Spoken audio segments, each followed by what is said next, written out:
Morning, good afternoon, good evening. This is Alan Burgos with the hashtag Walk with Love channel. Welcome and welcome back to our channel. If you are not yet subscribed to our channel, please do it so now so that you can be a part of this growing family. We are now officially 7,149 subscribers and konti na lang po guys, magsi 7,200 subscribers na tayo. Thank you so much. God bless you all. Pasensyahan nyo na po ang ating background, no? Medyo madilim. Pero anyhow, in the next few months or in the next few days, we will be having our own studio na. Thank you so much. God bless you all. Okay, ang ano po natin ngayon, ang pag-uusapan po natin ay with regards po dun sa pwedeng ipangtapat ng mga Duterte, no? Ng mga Duterte sa 2028. Nagsasuggest po si um, dating legal advisor na si Salvador Panelo na po pwedeng gawing gawing presidente at vice-presidente sa darating na 2028 election ay si Vice President Sara Duterte at Senator Robin Padilla. So, magandang tandem ito dahil ito po ay in terms of trust and friendship. Uh, pero hindi ko rin po masabi kung in terms of qualifications, pero in terms of friendship and trust, ay malaking bagay po ito, no? Dahil po si pangalawang Pangulong Sara Duterte at Robin Padilla ay hindi po lingid sa ating kaalaman na mula sa umpisa ay talagang meron naman po talagang trust and friendship. In terms of qualifications, tignan po natin sa isang banda. Si Vice President Sara Duterte po ay isang abogada, no?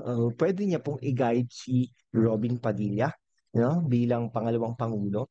At saka si Duterte ay dating mayor po at dating vice mayor po ng Davao City and then ngayon ay vice president at secretary of education in terms of qualifications and in terms of um, uh, executive experience ay nandyan na po yan.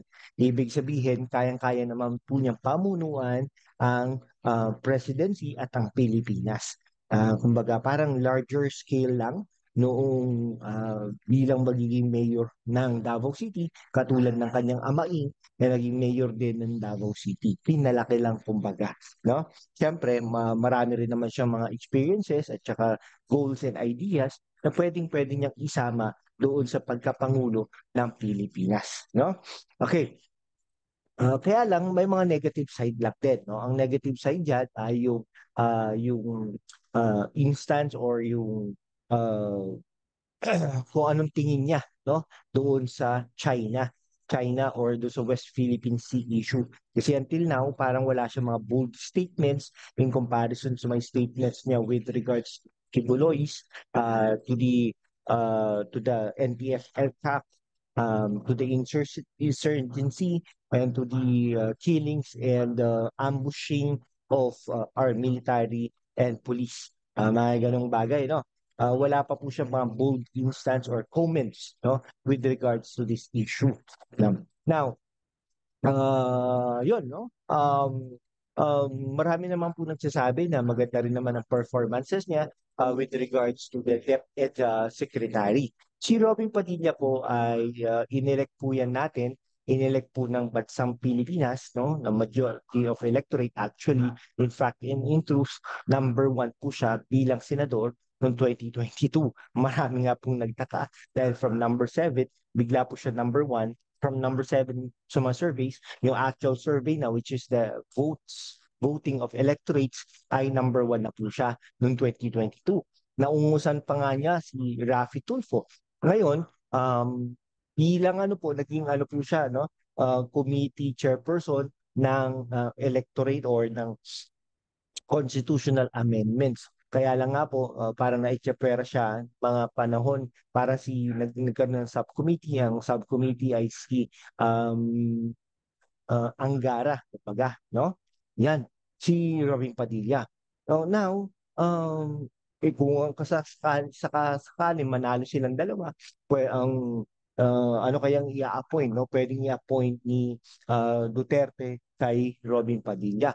O pwede rin DSWD Secretary, pwede rin po yan. Or DNR, or pwede rin DILG yan. Or pwede rin TESDA, or pwede rin Muslim Affairs. Kumbaga, kasi alam naman po natin, Islam po ang relihiyon ni Robin Padilla. Nag-convert po yan, no? Nung nasa ano po yan, nasa Bilibid, nag-convert po yan na Islam. Ganon, no? Yung asawa niya yata at the time ay si Lizelle Sitangco, no? Kaya lang si Lizelle ay pumunta na ng ibang bansa, nag-asawa na ng iba, at si Robin Padilla ay naging masaya na naman sa kanyang buhay ngayon kay Mariel Rodriguez. Yun. Yun po yun, ha. Duterte Padilla, sabi po um, ni Salvador Panelo ay siguradong panalo na ito. Okay? Hindi po, yun, sigurado na pong panalo. Ay hindi po natin alam kung siguradong panalo ito. Siyempre, dadaan naman po ito sa kampanya, dadaan naman po ito uh, sa mga no, sa mga batikos, dadaan po ito sa eleksyon, hindi po natin alam. Pero syempre, malakas-lakas din po ito dahil artista po ito si Robin Padilla, no? Si Duterte naman ay talagang sikat pa rin hanggang ngayon. Kaya lang lately nauusan siya ni Raffy Tulfo. Magtatandem po 'yan, no? So maaga pa naman, may 4 years pa sila to work it out. Pero as much as possible, sana hanggang ngayon, yung may mga gusto kay Duterte ay talagang magsabi na.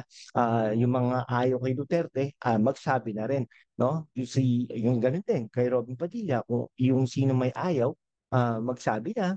Yung kay may gusto, yung mga panya na or kumbinsi na para naman malaman na natin kung karapat dapat ba talaga sila. O sabihin na yung mga ayaw nila, sabihin na yung mga gusto nila.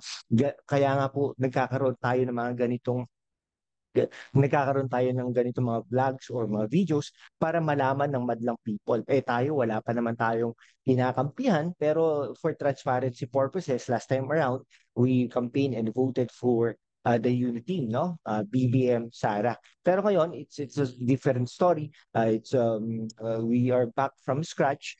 Ngayon, tinitingnan natin, no, kahit kunwari Lenny Robredo, Raffy Tulfo, tingnan natin kung anong maganda sa kanila, anong pangit sa kanila, i-compare natin and magnilay-nilay tayo. Last time around kasi late tayo no? Late tayong nag-decide, kumbaga. Parang nag-decide na tayo near the election eh. Parang, sorry, couple of months of election noon. 'Di ba? Kung kunwari kung May, parang January, February na tayo nag-decide at pinaalam natin sa buong supporters, buong subscribers natin na ito ang ating posisyon. Ngayon, tignan natin, pag-aralan natin lahat ng mga kandidato and then later on, let us decide as well. Okay? Siyempre, si Sara Duterte ay may dahil vice presidente na siya no? Pero siyempre marami pa pong lalaban diyan, marami pa pong mga pangalan na lalabas diyan, katulad na lang po ni siyempre hindi po natin maialis si Speaker Romualdez at saka ito personally, ito po parang gusto kong maging Pangulo ng Pilipinas, matapang, malakas ang loob, abogado. Si Gibo Teodoro, no? Yung DND secretary natin. Kaya parang gano'n. So marami pa po yan. Baka si Bongo, Bato de la Rose, bigla pong lumabas yan sa 2020. Pero anyhow, sige po, hanggang dito na lang po mga kaibigan ko. Maraming maraming salamat po sa inyong lahat. Okay, kung hindi pa po kayo nakapag-subscribe, mag-subscribe naman po kayo para naman we can be able to maintain and sustain this channel. Thank you so much guys. God bless you all.